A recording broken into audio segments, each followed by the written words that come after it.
Salutations et bienvenue à Entre trois films, édition du 30 janvier 2022. Mon nom est DJ Patoff et je suis en compagnie de Foxman et Yogi. Salut les gars. Salut. Salut! Cette semaine, nous avons beaucoup de nouvelles pour les auditeurs et nous allons parler donc aussi de nos coups de cœur de cette semaine et des sorties qui s'en viennent. C'est donc le programme pour aujourd'hui. C'est maintenant l'heure des nouvelles. Yes, sir! Oui, merci. Amazon Studios qui vont nous faire un film de Noël, Simon. Oui, The Red One. Red One. Oui, un film avec Dwayne The Rock Johnson puis Chris Evans. Oh, ça va être bon. C'est décrit comme une comédie d'action globe-trotteur sur 4 continents et un film de Noël. Oh. Fait qu'on a Shazam puis Captain America dans le même film. Dans le même film, ça va être le fun. Le synopsis qu'ils nous disent pour l'instant, c'est une action-comédie du temps des fêtes qui se passe sur 4 continents. OK, fait qu'on décidé eux autres qu'ils allaient se faire un trip de voyage pour tourner un film. C'est Oui, quand même bon. ou dans un garage avec un blue screen. On sait-tu quel continent ne sera pas représenté? Aucune idée. C'est vrai. L'Antarctique. Il y a un rejet dans les continents, c'est quoi? C'est pas juste? Non, mais Red One, d'après les rumeurs, c'est la dénomenclature de Red One comme Air Force One, qui est l'avion du président. Là, tout le monde sur Internet pense présentement que ça va être le traîneau du Père Noël, qui est le Red One. Fait qu'on va devoir voir The Rock jouer le Santa Claus. Ou Chris Evans. Ah, ça serait intéressant. Ou ni un ni l'autre. Ouais. Ok. Il va peut-être falloir qu'ils fassent des antiterroristes, qu'il faut qu'ils sauvent le Père Noël ou quelque chose de ça. Chris Evans, il joue le Grinch. Cette semaine, on a pu voir une entrevue avec les 3 Spider-Man. Oui, enfin, ils ont sorti du bunker où ils avaient caché les 2 autres pendant X nombre de temps. Ils peuvent parler.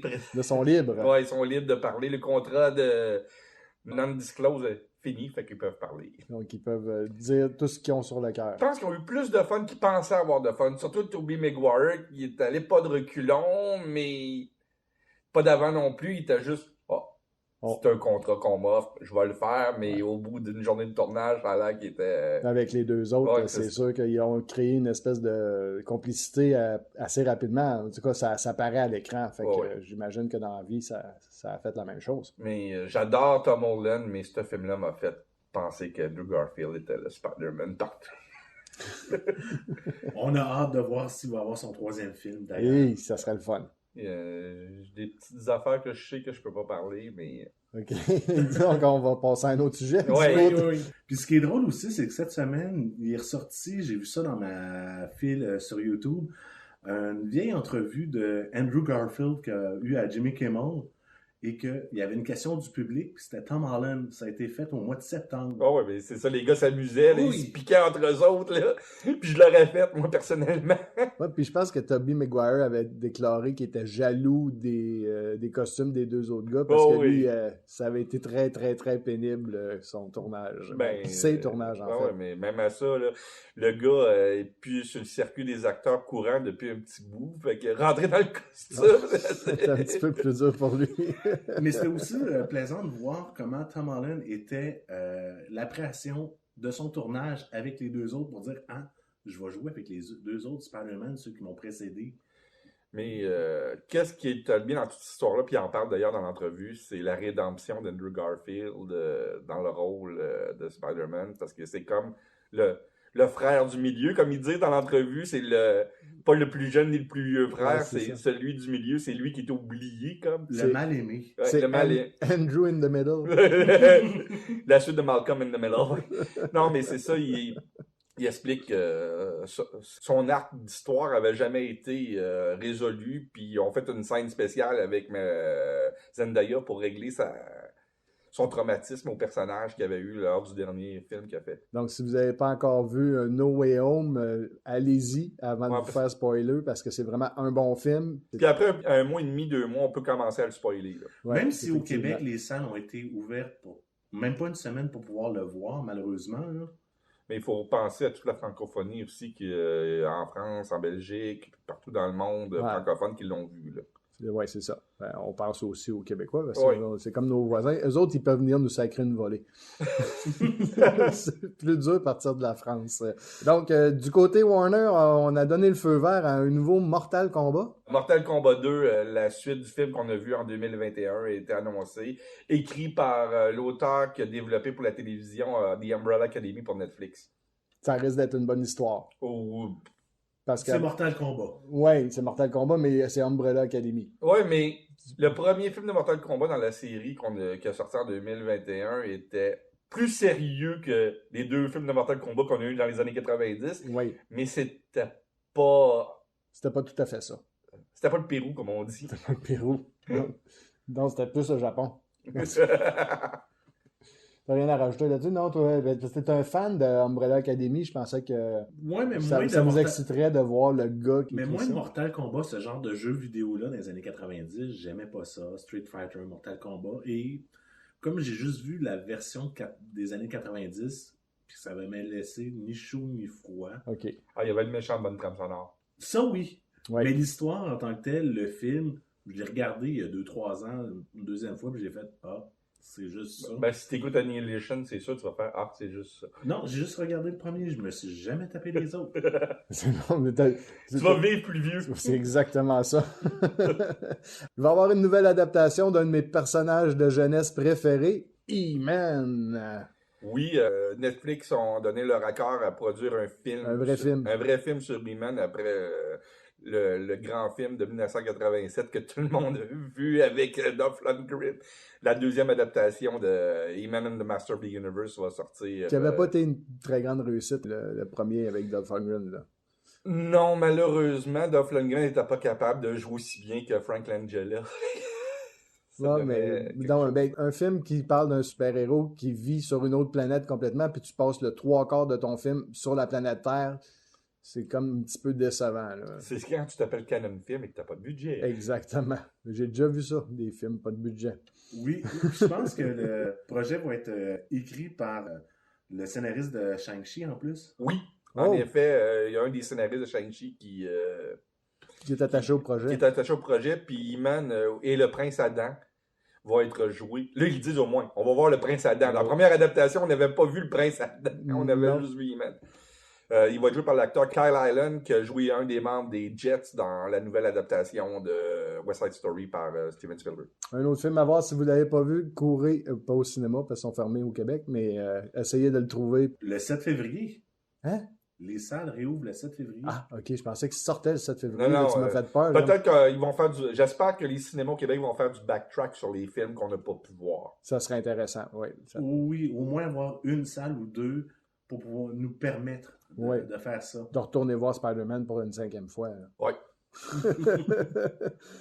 On a notre survivaliste de Hollywood, de James Gunn, qui a fait une espèce de déclaration sur Twitter.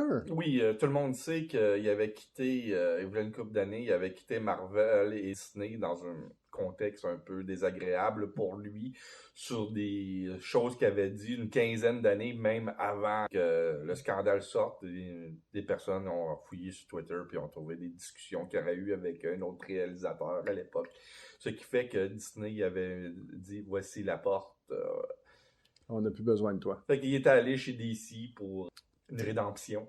Et une très bonne rédemption. Surtout avec Peacemaker. Mais là, après avoir fini ces deux projets chez DC Comics, il était supposé de revenir chez Marvel pour faire Les Gardiens de la Galaxie volume 3 et le fameux Television Special de Disney+, l'Holiday Special des Gardiens. Ce qu'il est en train de faire présentement. Puis, il s'est ouvert la trappe dernièrement en disant que cela serait son dernier projet chez Marvel et Disney surtout. J'imagine que c'est une bonne chose pour Warner avec les prochains projets de DC Comics. Ils doivent avoir, comme on dit, de sourire aux lèvres parce qu'ils viennent de frapper gros, parce que là, ils l'ont dans leur écurie à tout jamais, probablement, pour l'instant. Là. Pour très longtemps, en tout cas. Ouais. Parlant justement de Disney, ils sortiraient leur vieux canon avec un film qui serait comme magique. Oui, Hocus Pocus 2, ça va être pas pour le cinéma, par exemple, ça va être directement sur Disney+. En VOD direct. Oui, puis il va y avoir les 3 actrices originales qui faisaient les 3 sorcières à l'époque.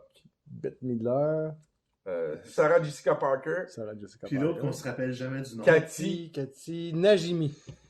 Finalement, après bien des années sans avoir pris cette chaise-là, il y a David Lynch qui produira son prochain film. Oui, il produit un film qui s'appelle The Other Me, l'autre moi en français, sûrement, si on le traduit textuellement.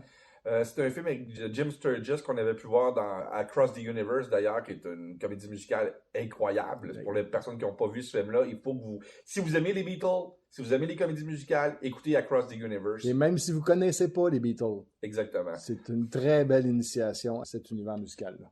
Imagine un gros... C'est pas une comédie musicale, imagine un gros vidéoclip avec des chansons des Beatles. Oui, c'est une très bonne description. Puis il y a des super belles interprétations. Incroyables.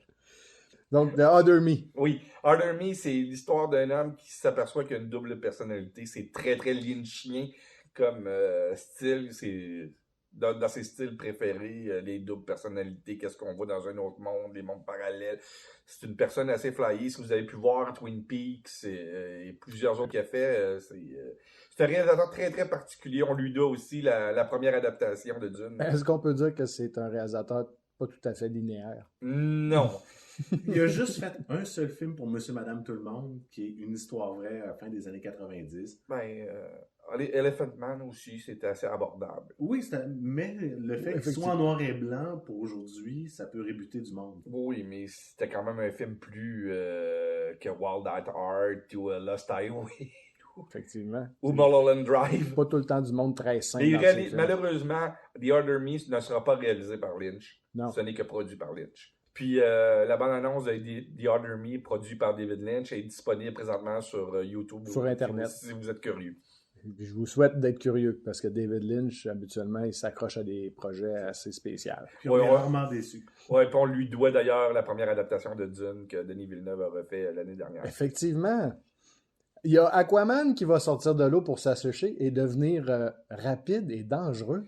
Oui, en effet, il y a des pourparlers entre Universal et Jason Momoa pour qu'il soit le vilain dans le prochain... le méchant! Fast and the Furious. C'est celui qui va se passer dans l'espace? On ne sait pas ça va être de quel film. Là. Ça va être ça avec Vin Diesel qui va aller avec rapide et dangereux dans l'espace ou Tom Cruise va finalement réussir à décoller un jour. Présentement, je pense qu'il y a des Russes qui sont là pour faire un film. Oui, mais là... Oui, mais c'est un documentaire. Ouais. Non. Hubble, IMAX, tout le monde l'a vu. C'est ça. Yogi, toi, tu m'as dit, hors d'onde tantôt, qu'en Chine, il y avait un film qu'on a beaucoup aimé en Amérique, qui est finalement sorti là-bas, mais qui n'est pas tout à fait comme on s'en rappelle. Non, il y a le film Fight Club qui est sorti en Chine après 23 ans et qui ont décidé de faire... Je vais divulgacher la fin là, pour ceux qui ne l'ont pas vu. Allez pas en Chine pour le voir, écoutez le site. Divulgacher pour le monde qui ne comprenne pas le français, c'est des spoilers. Désolé, c'est mon côté plus francophile. Après 23 ans. Oui, après 23 ans. Il n'y a plus de spoilers après 23 ans. La finale, le personnage d'Edward Norton tue le personnage de Brad Pitt et au lieu d'avoir les explosions, il y a un beau title card ou intertitre qui explique que le gouvernement a mis la main sur le gars et il a réussi à amener la paix et tout et tout. Grâce aux autorités chinoises. Fait que là, j'encourage les personnes d'origine chinoise de faire un site web Restore the Finch Cut. Ouais. Je suis pas sûr mais je suis pas sûr que ça va fonctionner en Chine. Hein? Non. En tout cas, ceux qui l'ont vu peuvent comprendre que cette finale-là ne fait juste aucun sens. Aucun. Absolument rien. Je suis curieux de la voir pareil. Si je tombe sur la main de ce je vais l'écouter. Est-ce que le frame vraiment mythique dans le film chinois? Le frame de la partie génitale masculine? Effectivement. J'en ai aucune idée, mais ils l'ont sûrement coupé au passage. Ah, pauvre acteur. Lorena Bobbitt. Et la Chine, même combat. Le coup de cœur. On va passer maintenant à nos coups de cœur de la semaine. Puis moi, je vous en regarde un après l'autre. Puis je me dis, c'est moi qui va commencer parce que mon coup de cœur à moi, c'est mon univers favori. C'est bien sûr le Book of Boba Fett, l'épisode de cette semaine avec Din Djarin et Fennec qui se rencontrent à la fin. C'était le meilleur épisode de la saison. C'était pas dur à battre. Ben là, arrête. Ah, c'était vraiment pas dur à battre. Là. La saison est très en dents de scie. Mais c'était un très bon épisode. Ça annonce juste du bien pour l'avenir. Ça aurait été même un très bon épisode du Mandalorian parce que c'est un des... Parce qu'il faut le dire, la vérité, c'est un épisode de la série Mandalorian dans The Book of Boba Fett. Exact. Mais ça aurait été un des bons épisodes, ça aurait été dans une saison du Mandalorian aussi parce que l'épisode était écœurant. En fait, je dirais que The Book of Boba Fett, c'est juste un livre dans The Mandalorian. Ben, c'est un Book of Boba Fett, c'est un spin-off. C'est comme Blanche d'un fille de Caleb. Oui, c'est un vrai livre, mais l'histoire, c'est l'histoire de Millie Bordelot. Moi, c'est comme Millie Bordelot et Boba Fett, même combat. Same story. Arlette Couture et George Lucas dans la même phrase. Il faut le faire, hein? C'est incroyable. T'es un dieu de l'animation. Je suis un dieu de la culture, tu veux dire. Et voilà, un vrai mix. C'est toi ton coup de cœur, Yogi? Moi, ça a été The Tragedy of Macbeth, qui est présentement sur Apple TV, qui est une autre adaptation d'une pièce de théâtre de Shakespeare faite réalisée par Joel Cohen avec Frances McDormand et Denzel Washington dans les 2 rôles de titre. J'ai trouvé ça magnifique à regarder. Vraiment. C'est une belle leçon de cinéma qu'on a eue, autant pour les acteurs, la réalisation, les décors, la technique, le montage, le cadrage, tout était super bon. Comme Simon disait avant de le regarder, c'est comme si l'expressionnisme allemand de Fritz Lang, Murnau et tout ça faisait du Shakespeare. Ça fait très bien comme film. C'est incroyable comme film. La performance de Denzel Washington et de Frances McDormand sont écœurants. C'est le visuel, les trouvailles visuelles, la manière que la technologie est utilisée au profit de Shakespeare, qu'est-ce qui n'avait jamais été vu sur... Parce que, généralement, quand tu as des effets spéciaux, c'est tout le temps de la surenchère par-dessus de la surenchère, puis si tu es capable de le faire en vrai, t'es mieux de le faire en vrai au lieu d'utiliser du CGI. Mm-hmm. Alors que là, tout est au service du texte et de la performance des acteurs. Puis le fait aussi que le film est en noir et blanc, en format académique, qui est le 4:3 qu'on avait avant à la télévision, je me sentais en tant que spectateur comme si les acteurs performaient seulement pour moi et non pas pour une audience dans un salle de cinéma. C'est vraiment une performance privée que j'avais accès. Oui, ça fait une ambiance très spéciale. Le film au complet, c'est une ambiance avec les images très nuageuses, la fumée beaucoup. C'est pour te mettre dans une espèce de feeling très je suis même tellement que la qualité du film est là. Pour moi, c'est un des meilleurs films de 2021. Peut-être le meilleur film de 2021. Et je serais prêt peut-être à mettre un vieux 2 canadien sur la table pour les Oscars sur certains pays que ce film-là devrait remporter. Oui, on va voir ça bientôt. Dans quelques semaines, on va avoir les Oscars. Fait qu'on va pouvoir faire nos prédictions. Les prédictions vont être la semaine prochaine, d'ailleurs. Déjà, la prochaine semaine. Pas les nominations, mais nos prédictions. Qu'est-ce qui pourrait être en nomination? Et ensuite, on va pouvoir vous dire les nominations. C'est à ton tour de parler de ton coup de cœur, Simon, justement. Moi, toi, tu as parlé de Star Wars, mais moi, je vais parler encore de comics. Ça va être une adaptation d'un comic très, très obscur de Marvel Comics qui s'appelle Hitmonkey. Que moi, personnellement, je lis beaucoup de comics dans ma vie, puis je l'avais vu juste une fois dans un numéro de Deadpool, juste pour vous dire le style que ça peut avoir. Imaginez un humour un peu à la Archer, avec une bonne une animation américaine, mais faite à la base comme des Japonais, et avec un sens du rythme et de l'écriture à la Tarantino. Ça parle d'un agent, pas d'agent secret, mais d'un tueur à gages qui meurt lors d'une de ses missions. Il est pogné en montagne et il se met à être le genre d'Obi-Wan Kenobi à un macaque japonais qui devient le nouveau tueur à gages. Et c'est sanglant, c'est vraiment pas pour c'est un dessin animé, mais j'aime mieux avertir le public que c'est pas pour les enfants du tout. Non, c'est excellent, c'est très drôle. Ouais. Puis même sur le site, quand on a de Disney+, quand on va à l'intérieur du fichier pour le voir. Le détail. Le détail, tout ça, oui. C'est marqué 18 ans et plus, non? Ouais, pour faire sûr, Disney ne voudrait pas que des enfants se mettent à courir après des macaques japonais en disant « Hey, c'est-tu toi qui es dans le film? » Tiens, vous l'avez fusil de ça partout. C'est ça. Donc, on est rendu au moment où on parle des sorties cinéma et VOD. Il y a Roland Emmerich qui arrive avec un film catastrophe. Oui, Moonfall. Quelle surprise. On se demande de quoi ça parle avec un titre de même. Aucune idée. Armageddon 2. Avec une plus grosse planète. Oui. J'espère une bonne chanson thème. Mais c'est Roland. Roland, quand tu écoutes ça, tu décroches ton cerveau, tu mets ça à off, tu le mets dans le congélateur si tu es capable, dans un plat Tupperware, question que ça se conserve bien. Puis là, tu écoutes le film. Oui, j'ai tout un pot de formol pour mettre mon cerveau à côté de mon téléviseur quand c'est le temps. Quand c'est le temps de voir du Emmerich. Pas juste du Emmerich. Il y a une autre personne qu'on va parler tout à l'heure. Oui, on a une autre sortie qui s'en vient. Là, le film Moonfall, c'est quelle date? C'est cette semaine. OK. Ouais. Fait que, au Québec, malheureusement... il est sorti, mais les cinémas sont fermés. Exactement. Il réouvre juste le 7 février. Et puis, je me croise les doigts pour enfin qu'on ait une bonne adaptation de jeux vidéo. Tu croises tes doigts, mais est-ce que tu as beaucoup Parce d'espoir? Pas beaucoup. Mais je l'espère. Oui. Parce que Uncharted, pour moi, en fait, ça puis Last of Us, dans la même compagnie d'ailleurs, c'est deux jeux qui ont une trame narrative parfaite pour faire des films.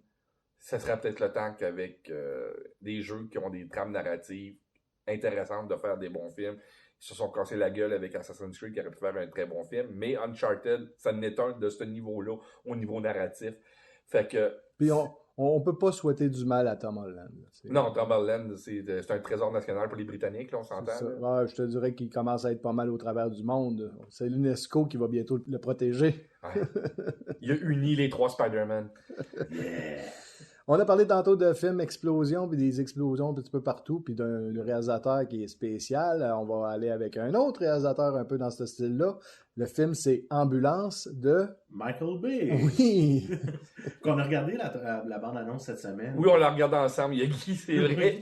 Et Ambulance qui se passe à Los Angeles. Et le L et le A de Ambulance sont en rouge pour bien signifier que ça se passe là et non pas dans une autre ville américaine. Non, ça a l'air complètement débile. C'est du monde qui font un vol de banque puis qui se retrouvent à voler une ambulance pour se sauver de la police. Puis là, ça a l'air d'être une grosse copie de Speed rendue là, mais en ambulance. Mais en ambulance. Mais au moins, eux autres, ils peuvent passer ses rouges. Ouais, Avec la musique sûrement de Hans Zimmer. Ouais, d'après la bande-annonce, c'est pas une Zimmer, c'est de l'école à Hans Zimmer. Tout ce qui m'agace de Hans Zimmer était dans la bande-annonce. Côté musical. Là. OK. Donc, la trame sonore est à base de ça. Ça a l'air tellement, comment on pourrait dire ça, prévisible comme film, qu'en écoutant la bande-annonce, je disais, cette fille-là finit avec tel gars. C'était... Tous les gros points de l'histoire étaient dans la bande-annonce. C'était incroyable comme trailer, comment c'était pas bon. Après ça, il va juste rester à savoir quelles sont les grosseurs des explosions. Ouais. Ah, avec le ralenti, ça peut être très gros. Bon, si je comprends bien, cette semaine, on est peut-être mieux de rester chez nous, étant donné que les cinémas sont fermés. Même s'il était ouvert, il faut avoir beaucoup, beaucoup d'espoir pour un des films qu'on est comme pas sûr, puis les deux autres, ben il faut que tu laisses ton cerveau à la maison pour avoir un plaisir. Oui, de toute manière, Ambulance et Uncharted, il y en a un au mois de mars, puis l'autre au mois de février, je crois. Oui, Uncharted, c'est le 18 février, puis l'autre, ça serait le 8 mars, selon ce que j'ai pu vérifier. Mais au niveau des séries, en VOD, on a quand même une série qui s'en vient, qui risque d'être assez intéressante au niveau de Disney+, qui nous sort l'histoire de Tommy Lee et Pamela. Oui. Ça s'appelle Pam et Tommy, et que c'est toute l'histoire à propos du sextape qu'il y a eu dans les années 90, comment ça a été populaire, comment ça a sorti sur Internet, et comment le monde pouvait aller se procurer ce sextape-là. Et qui nous explique, comme 20 ans trop tard, comment avoir le vidéo. Oui. Ils sont gentils, ils n'auraient pas pu le faire quand c'était le temps. Par contre, ils m'ont expliqué aussi c'est quoi qu'il y a eu comme répercussion sur ce couple-là. Ils sont peu ensemble. J'en ai aucune idée, je veux dire. Je veux dire, les potins, moi, c'est pas ma force, par exemple. Moi non plus, mais selon ce que j'ai pu comprendre, c'est que leur relation aurait duré juste 2 ans. OK. Fait que j'imagine que ça n'a pas aidé à ce que ça continue très longtemps, cette histoire-là. Ça veut dire que c'était à l'époque du disque Generation Shrine de Motley Crue. Je te laisse ça en tes mains. C'est pas un groupe que je connais très bien. Moi, c'est une partie de mon enfance. Motley Crue, effectivement. Je suis comme un petit peu plus jeune que vous autres. C'était à cause que dans le disque Generation Shrine, t'avais un genre de 5 minutes de noirceur à la fin du disque, puis t'avais une chanson qui s'appelait Brandon, qui était chantée par Tommy Lee. C'était une chanson sur son fils, Brandon, qu'il avait eu avec Pamela Anderson. Puis il disait juste, avec du gros violon, on s'entendait « Brandon, I love you, my son ». Non, c'est lui qui l'avait composé. Non, mais c'était ridicule comme chanson. À écouter sur vos plateformes. Non, mais quand tu achètes un album de Motley Crue, c'est le genre de chanson que tu veux entendre. Effectivement. Il y a une autre série aussi qui va être de retour très bientôt avec un personnage qu'on avait adoré dans une Next Generation et qui fait peut-être pas l'unanimité au niveau des fans avec sa propre série. Je te dirais que c'est 50-50 pour les fans présentement. Il y en a qui... excusez-moi, on parle de Star Trek Picard. Donc, c'est pas des fans, c'est des trekkers. Ouais, ou des trekkies, dépendant de... Mais c'est à cause que ça fait 50-50. Il y en a qui adorent le nouveau style et il y en a d'autres qui abjectent le nouveau style. Et Simon et moi, on est deux qui détestent le nouveau style qui est dans Star Trek depuis 2009. Ouais, je vous comprends tellement. Moi, je suis un fan de Star Wars. Fait que... Depuis que Jar Jar Abrams, j'ai bien dit Jar Jar, hein? Ah ouais. C'est J.J. Abrams, parce qu'il a fait la même scrap avec Star Wars après. Effectivement. Ben, il y a Star Wars rifié Star Trek à l'époque. Oui, parce qu'on a perdu toute la philosophie de Gene Roddenberry. Là. Ouais. C'est tout l'aspect que l'humanité doit devenir meilleure. Et puis là, c'est rendu des histoires d'action. Puis quand il amène des vieilles choses de la série, c'est tout le temps renouvelé d'une manière hype, puis des trucs du genre, ce qui fait que ça aliène les vieux fans. Oui, puis ils ont de la misère à faire un pas en arrière en disant peut-être qu'on s'est trompé en s'en allant dans cette direction-là. Fait qu'ils continuent dans la même direction. Dans l'écriture, dans la palette visuelle, tout est un peu décalé des nouveaux Star Trek. Tu sais, quelque chose comme Discovery qui se passe, je pense, 10 ans avant... 5 ou 10 en tout cas, avant TOS. C'est 5 à 10 ans avant TOS. Mais là, c'est dans le futur. Puis tu regardes la technologie à comparer. Puis leur défaite, c'est on n'est plus là aujourd'hui. Le monde sont trop avancés. Il faut mettre la technologie que les spectateurs comprennent. Excusez-moi, Enterprise se passait 80 ans avant. Oui.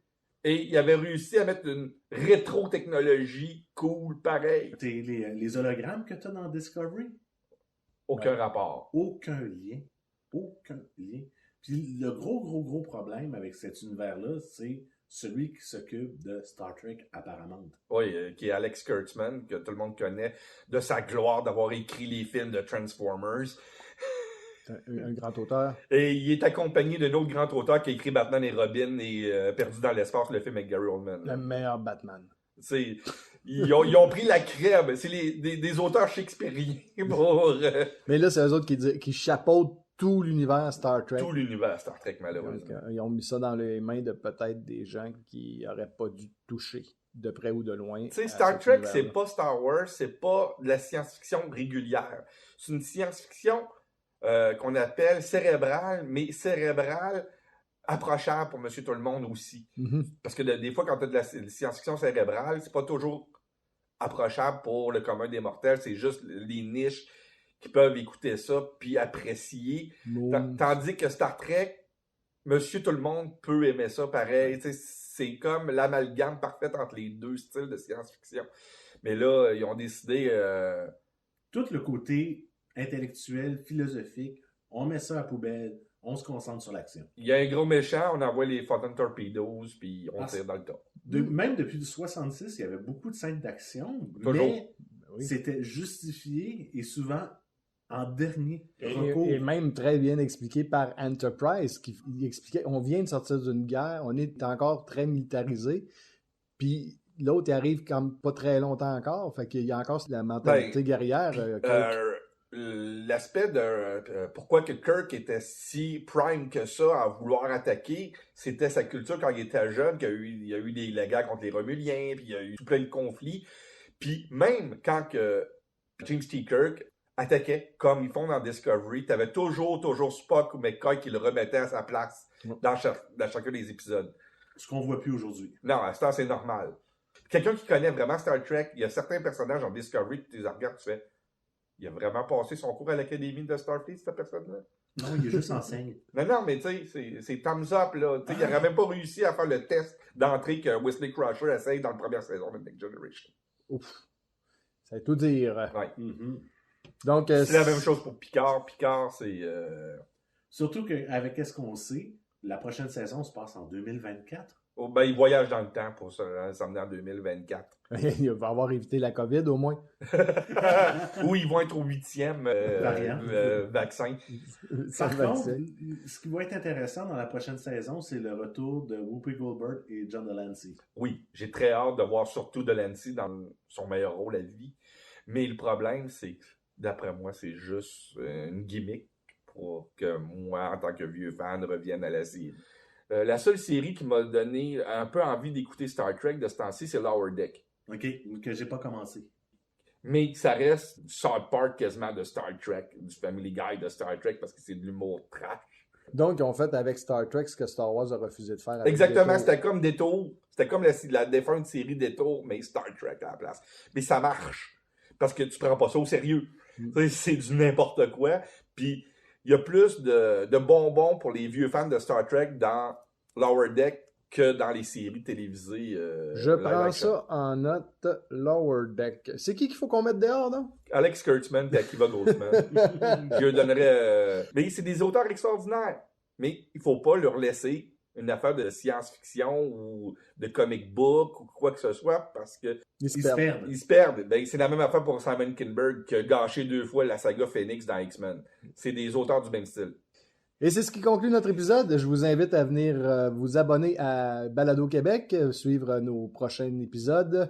C'était donc Entre 3 films. Je suis DJ Patoff en compagnie de Yogi et Foxman et on vous dit à bientôt.